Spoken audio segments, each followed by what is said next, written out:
प्यारे छात्रों, आज मैं आपको रीतिकाल की प्रमुख विशेषताओं के बारे में जानकारी प्रदान करना चाहूँगा। रीतिकाल यानी 200 वर्षों तक जो साहित्य लिखा गया था भक्ति काल के बाद में, उस काल का नाम विद्वानों ने रीतिकाल नाम दिया है और कुछ विद्वान इसे श्रृंगार काल भी कहते हैं और कुछ विद्वान इस काल को अलंकृत काल के नाम से भी जाना जाता है। आचार्य रामचंद्र शुक्ल ने तो इस काल का समय संवत 1700 से 1900 विक्रम संवत तक माना है, अर्थात 1643 से 1843 ईस्वी तक 200 वर्षों तक का जो काल रहा, वो काल हिंदी साहित्य के इतिहास में रीतिकाल है। तो रीतिकाल, रीति का मतलब होता है परंपरा।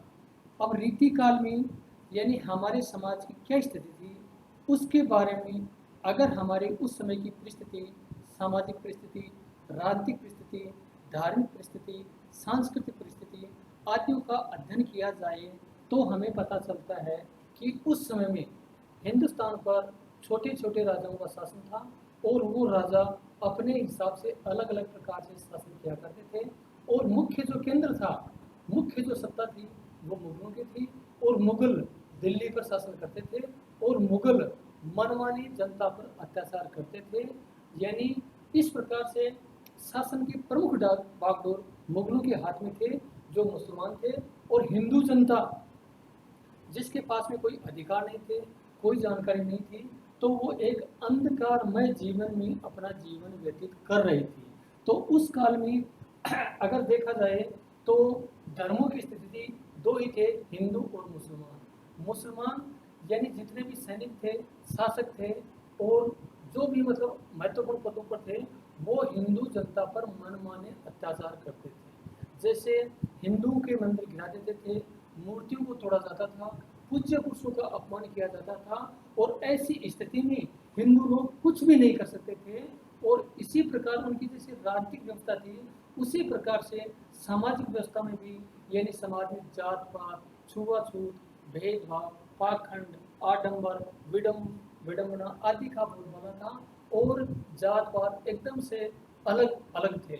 इसी काल में अगर आर्थिक दृष्टि से समाज को देखा जाए तो समाज में दो वर्ग थे, एक उच्च वर्ग और दूसरा निम्न वर्ग। उच्च वर्ग के जो लोग थे वो निम्न वर्ग पर मनमाने अत्याचार किया करते थे और उनका शोषण करते थे। तो उस समय में रीतिकाल की ये सामाजिक, आर्थिक, राजनीतिक, धार्मिक परिस्थितियाँ थी। तो उन परिस्थितियों में हमारा जो हिंदी साहित्य का रीतिकाल लिखा गया, वो रीतिकाल इन परिस्थितियों से अछूता नहीं था, क्योंकि काल की जो विशेषताएं होती हैं, जो सीमाएं होती हैं, वो साहित्य में आए बिना नहीं रह सकती। तो उस टाइम में जो साहित्य रचा गया था, उस साहित्य की परम विशेषताएं कौन कौन सी हैं, तो हिंदी के आलोचकों ने, हिंदी के विद्वानों ने इस बात को माना है कि रीतिकाल में जितना भी साहित्य था, चाहे रीतिवत साहित्य हो, रीति मुक्त साहित्य हो, रीति सिद्ध साहित्य हो, तीनों प्रकार का जितना भी साहित्य था और रीतिकाल में और अन्य भी साहित्य लिखा गया था, तो उस साहित्य की कौन कौन सी विशेषताएं थी, कौन कौन सी प्रवृत्तियां थी, उन प्रवृत्तियों को विद्वानों ने इस प्रकार से प्रस्तुत किया है। जैसे कि पहली इनकी विशेषता थी लक्षण ग्रंथों की रचना की प्रवृत्ति। यानी रीतिकाल में जितना भी साहित्य रचा गया था, उसमें लक्षणों को लेकर के यानी पूरा का पूरा साहित्य लिखा गया है कि इसमें कौन से लक्षण होंगे। तो लक्षणों को ध्यान में रख करके, जैसे काव्य शास्त्र में यानी काव्य के लिए नियमों की जानकारी दी गई थी, तो उसी प्रकार से इस काल में लक्षण ग्रंथों को देख करके रीतिकाल के कवि अपनी रचनाएं प्रस्तुत करते थे और लिखते थे। तो कवियों में ये भी परंपरा थी कि लक्षण ग्रंथ की रचना की प्रवृत्ति अगर विद्वानों में कम होगी तो उस कवि को उस काल में बहुत ही कम महत्व दिया जाता था। तो लक्षण ग्रंथों की जो प्रवृत्ति थी वो सबसे इम्पोर्टेंट थी। दूसरी अगर इस काल की विशेषताएं देखें तो मैं आपको बताना चाहूँगा कि कवि और आचार्य दोनों बनने की प्रवृत्ति इस काल में थी। जैसे मान लीजिए इस काल में गणानंद था, वो था आलम, ठाकुर, चाहे मतीराम हो, जसवंत सिंह हो, भूषण हो, कुलपति मिश्र हो, भिखारी दास हो, जितने भी हैं उन लोगों में यानी कवि और आचार्य दोनों बनने की प्रवृत्ति विद्वान थी। कहते थे कि हम कविता का कार्य करते हैं, और कुछ नहीं, कविता लिखने के साथ साथ आचार्य और कवि दोनों बनने का गौरव प्राप्त किया था। इन लोगों ने यह भी कहा था कि कवि के साथ साथ अगर उस रचना में आचार्य के सिद्धांतों के अनुसार जैसे रस है, छंद है, अलंकार है, वक्रोक्ति है, ध्वनि है, औचित्य है आदि को अगर ध्यान में रखा जाए तो वो साहित्य बहुत अच्छा साहित्य माना जाता है। और वो साहित्य रीतिकाल के कवियों ने खूब अच्छी तरह से इसका पालन किया है। तो इस काल की दूसरी प्रमुख विशेषता थी कवि और आचार्य दोनों बनने की प्रवृत्ति इस काल में विद्यमान थी। अगर रीतिकाल के साहित्य को गहराई से देखा जाए और गहराई से अध्ययन किया जाए तो हमें यह देखने को मिलता है कि इस काल में जितने भी कवि हैं उन्होंने कविता लेखन के साथ साथ यानी पांडित्य प्रदर्शन का भी पुरजोर समर्थन किया है। और उन लोगों ने रसों को, छंदों को, अलंकारों को, काव्य शक्तियों को बहुत ज्यादा अपने काव्य में महत्वपूर्ण स्थान दिया है। तो इसलिए इस काल की दूसरी विशेषता थी कवि और आचार्य दोनों बनने की प्रवृत्ति रीतिकाल में मौजूद थी।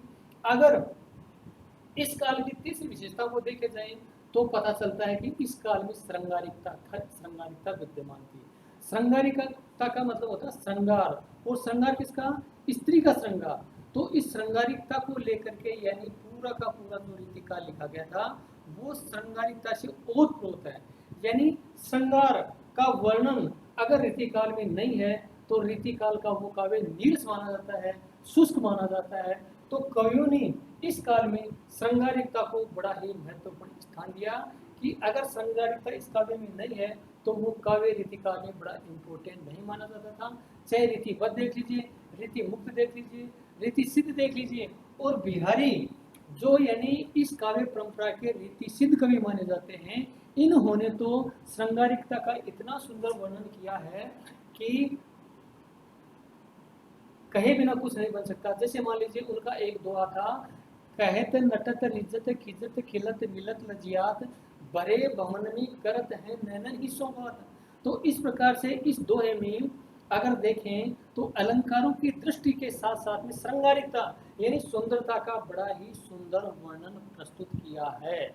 जैसे मान लीजिए बिहारी ने एक दोहा लिखा था, नहीं पराग नहीं मधु मधुप विकास यही काल अली कली ही सो रहो आगे कौन होवाल। तो इस प्रकार के दोहों में बिहारी की श्रृंगारिकता विद्यमान है और इसमें श्रृंगार उभर करके आता है। इस दोहे का अर्थ यह था कि जयपुर के राजा जय सिंह का जब अपनी नवोडा रानी के प्रेम में इतने तल्लीन हो गए थे कि इन्होंने राजकार्य को ही बुला दिया।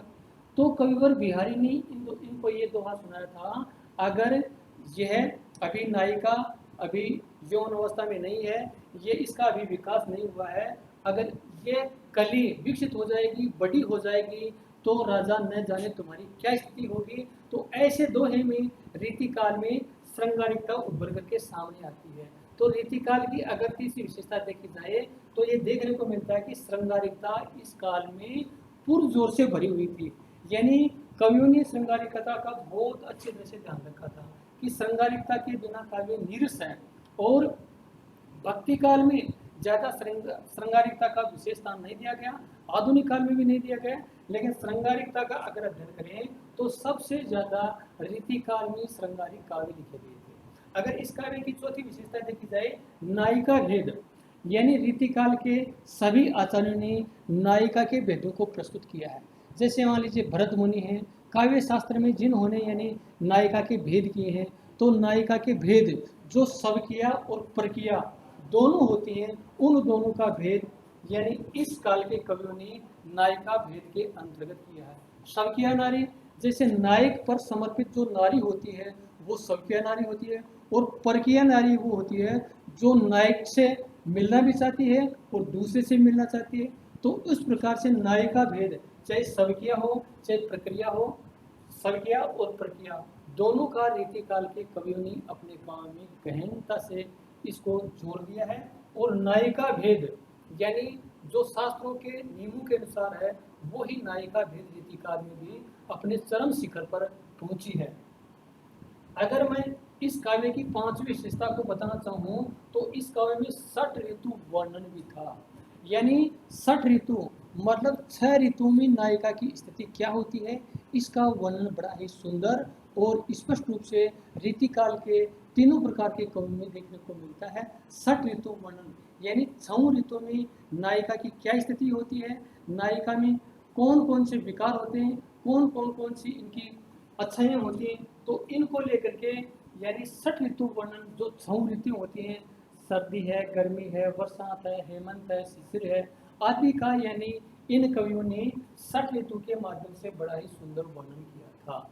और 60 ऋतु वर्णन खंड में तो अगर भक्ति काल में देखा जाए तो मलिक मोहम्मद जायसी ने अपनी प्रिय रचना पद्मावत में नायिका जो पद्मावती थी उसका 60 ऋतु वर्णन बड़ा ही सुंदर और सटीक किया था। और वो ही परंपरा भक्ति काल में ज़्यादा नहीं चली थी, मलिक मोहम्मद जायसी ने 60 ऋतु वर्णन किया था। इसके अलावा भी एक दो कवियों ने यानी 60 ऋतु वर्णन को महत्व दिया था, लेकिन रीतिकाल में यानी इस काल के कवियों ने 60 ऋतु वर्णन का बड़ा ही सुंदर वर्णन किया है, जो इस काल की सबसे बड़ी विशेषता थी। और अगर इस काल की छठी विशेषताएं देखें तो हमें पता चलता है कि मुक्तकों की अधिकता। मुक्तक यानी काव्य के दो भेद होते हैं, प्रबंध काव्य और मुक्तक काव्य। प्रबंध काव्य के भी दो भेद होते हैं, महाकाव्य और खंड काव्य। महाकाव्य वह काव्य होता है जिसमें व्यक्ति के जन्म से लेकर के मृत्यु तक की घटनाओं का वर्णन किया जाता है, उसे हिंदी साहित्य में महाकाव्य कहते हैं। और खंड काव्य हिंदी में वो होता है जिसमें व्यक्ति के जीवन की एक ही विशेषता का वर्णन किया गया हो, उसे खंड काव्य कहते हैं। तो खंड काव्य तो व्यक्ति के जीवन की एक घटना, जैसे मान लीजिए कोई राजा है और राजा की विजयों का वर्णन है, राजा है उसका विवाह है उसका वर्णन है, या राजा का कोई इम्पोर्टेंट कार्य हो तो वो इम्पोर्टेंट कार्य खंड काव्य होता है। और हिंदी में खंड काव्य भी खूब सारे लिखे गए हैं, महाकाव्य भी लिखे गए हैं। और तीसरा एक रूप है मुक्तकों की अधिकता। तो मुक्तकों का मतलब ये होता है कि काव्य में कथा यानी शुरू से अंत तक एक ही नहीं होती, बल्कि टुकड़ों के रूप में कथा आ भी सकती है, नहीं भी आ सकती। इसका प्रत्येक छंद स्वतंत्र होता है और उसमें कथा का तालमेल नहीं होता, कथा का कर्म नहीं होता है, बल्कि मुक्तक में यह होता है। आचार्य रामचंद्र शुक्ल ने तो मुक्तक के बारे में कहा है, अगर हिंदी साहित्य में प्रबंध काव्य एक चुना हुआ गुलदस्ता है तो मुक्तक काव्य एक फूल के समान, गुलदस्ता जैसे बड़ा होता है उसी प्रकार से एक फूल छोटा होता है। तो महाकाव्य यानी एक बड़ा काव्य होता है और मुक्तक होता है एक छोटा काव्य है जिसमें रस की कोई धारा नहीं बहती, बल्कि इसका कर्म नहीं होता। तो इस प्रकार से रीतिकाल में यानी मुक्त काव्य भी बड़ी मात्रा में लिखे गए थे। और मुक्तकों की दृष्टि से देखा जाए तो मुक्तकों का जितना भी साहित्य है वो साहित्य अपने आप में स्वतंत्र है, इसके प्रत्येक पद हैं उसमें अलग रस हैं, उसमें छंद अलग है, छंद अलग हैं, अलंकार अलग हैं। तो इस प्रकार से इस काल में जो साहित्य लिखा गया था वो मुक्तक काव्य बहुत ही ज़्यादा मात्रा में लिखा गया था। वैसे अगर गहराई से अध्ययन किया जाए तो हिंदी साहित्य के विद्वानों ने, आलोचकों ने ये कहा है कि इन तीनों रूपों के अलावा यानी एक चंपू काव्य और होता है जिसमें गद्य और पद्य दोनों का मिश्रण पाया जाता है, तो वो चंपू काव्य होता है। चंपू काव्य वैसे तो रीतिकाल में नहीं लिखे गए, लेकिन अगर रीतिकाल का गहराई से अध्ययन किया जाए तो इस काल में कुछ कुछ चंपू काव्य भी देखने को मिल जाते हैं। तो इस प्रकार इस काल में मुक्तकों की अधिकता रहती, यानी मुक्तक काव्य सबसे ज्यादा मात्रा में लिखा गया था। और अगर इसकी सातवीं विशेषताएं देखें तो नखशिख वर्णन खंड। नखशिख वर्णन जैसे मान लीजिए नायिका के नख से लेकर के सिख तक का वर्णन यानी रीतिकाल के कवियों ने बहुत ही अच्छी तरह से किया है। इसका प्रारंभ तो मलिक मोहम्मद जायसी की रचना पद्मावत में देखने को मिलता है, जिसने नायिका पद्मावती का नख से लेकर के सिख तक का बड़ा ही सुंदर वर्णन किया था। और इसी परंपरा में नखशिख वर्णन खंड यानी नायिका के जितनी भी उपमाएं होती हैं वो रीतिकाल में अगर कोई गहराई से इसको अध्ययन किया जाए तो इस काल के कवियों ने जैसे बालों की उपमा किससे दी गई है, मस्तिष्क की उपमा किससे दी गई है, नासिका की उपमा है, ओष्ठ की होठों की उपमा है, दांतों की उपमा है, कमर की उपमा है, जंघों की उपमा है, और इस प्रकार से हाथों की और पैरों की उपमाएं देकर के नखशिख वर्णन खंड प्रस्तुत किया है।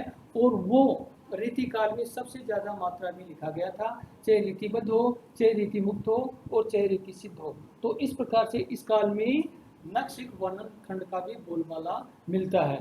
इसी प्रकार से अगर इस काव्य की अगली विशेषता को देखे जाए तो इस काल में वीर काव्य भी सबसे ज्यादा मात्रा में रचा गया था। वीर काव्य, क्योंकि वो काल ऐसा ही था। उस काल में यानी वीर काव्य का बोलबाला था, जो वीर होता था उसकी समाज में सेवा होती थी, और इन वीरों को लेकर के यानी राजा महाराजा अपने आश्रम में बुला लेते थे और उनको एक इनाम दिया करते थे।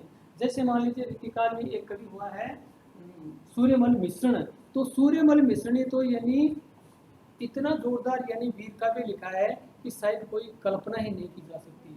यानी जैसे प्राचीन काल में भी आल्हा उद्दल है, गोरा बादल है, और भी यानी अन्य अनेक प्रकार के यानी वीर काव्य लिखे गए थे। लेकिन इस काल में भी और छानरेस है, देव सिंह हाड़ा है, उसने भी यानी बहुत अच्छे अच्छे वीर काव्य लिखे थे। और वीर काव्यों का मतलब था जैसे शिवाजी महाराज था, महाराणा प्रताप था, उनको प्रेरणा दे दे करके, उनसे प्रेरणा ले ले करके यानी व्यक्ति ये मानते थे कि अपने राज्य पर न्यौछावर होना चाहिए, और इन्हीं को लेकर के यानी इस काल में वीर काव्य सबसे ज्यादा मात्रा में लिखा गया था।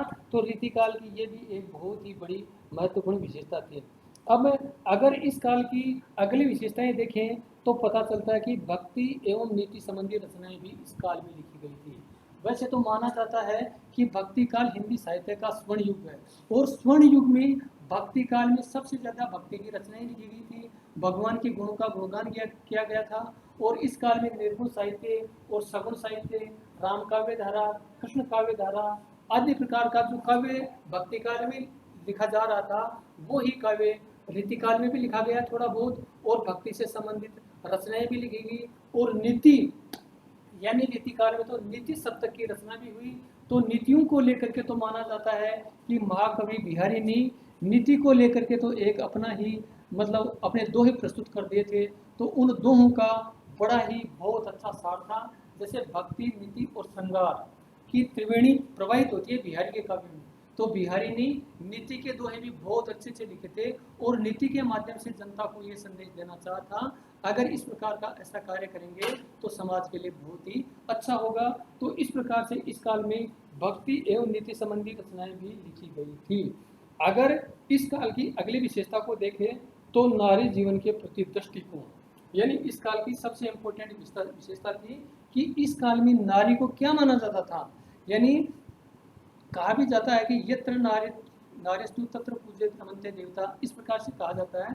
लेकिन इस काल में नारी का एक अलग ही रूप प्रस्तुत किया गया, और कहा गया था कि नारी भोग की वस्तु है। तो नारी जीवन के प्रति दृष्टिकोण यानी कवियों का यही था कि नारी को भोग लिया जाए। तो इस प्रकार से यानी कवियों ने नारी जीवन के प्रति दृष्टिकोण को भी अपने काव्य में बड़ी ही महत्वपूर्ण विशेषता के साथ प्रस्तुत किया गया था। और इस काव्य की अगर अगली विशेषताएं देखें तो पता चलता है कि इसकी अगली विशेषता थी कला पक्ष की प्रधानता। तो रीतिकाल के समस्त साहित्य को अगर गहराई से देखें और इसका गहराई से अध्ययन करें तो पता चलता है कि इस काल में कला पक्ष की दृष्टि से यह साहित्य परिपूर्ण था। यानी इस काल में भाव पक्ष की तरफ ज्यादा ध्यान नहीं दिया गया, बल्कि कला को ही सबसे इम्पोर्टेंट माना गया। कि इस काल में कला के अंतर्गत जैसे दोहा है, अलंकार है, छंद है, सप्तशक्ति है आदि को विशेष ध्यान दिया गया। रस, अगर इस काव्य में रस नहीं है, अलंकार नहीं है, छंद नहीं है, तो वो काव्य नीरस है। और जिस काव्य में ये भावनाएं आ गई तो वो बड़ा ही महत्वपूर्ण साहित्य माना जाता है। पहले बताया था कि कवि और आचार्य दोनों बनने की प्रवृत्ति थी, और ये लोग पांडित्य प्रदर्शन के लिए अपनी रचनाएं लिखते थे कि मैं ज़्यादा से ज़्यादा छंद लिखूं, मैं ज़्यादा से ज़्यादा अलंकार लिखूं। मैं इस प्रकार से कवियों और विद्वानों में होड़ होती थी कि सबसे ज़्यादा मैं छंदों का प्रयोग करूंगा, मैं अलंकारों का प्रयोग करूंगा, रसों का प्रयोग करूंगा। तो इस काल में व्याकरण के नियमों के अनुसार भी यानी साहित्य लिखा गया था, और इस साहित्य में बहुत बड़ी विशेषताएं उभर करके सामने आई थी। और इसीलिए तो कुछ विद्वान कहते हैं कि इस काल का नाम श्रृंगार काल था। और इस काल में कला पक्ष जैसे छंद है, रस है, रसों को अधिकता दी गई, अलंकारों को महत्व दिया गया। तो इस काल में छंद, अलंकार, रीति, ध्वनि, वक्रोक्ति, औचित्य आदि को यानी ध्यान में रख करके ये साहित्य लिखा गया, जो इन सभी कलाओं से परिपूर्ण था। तो प्यारे छात्रों, आज मैं रीतिकाल की प्रमुख विशेषताओं के बारे में आपको इतनी ही जानकारी प्रदान करना चाहूँगा। धन्यवाद।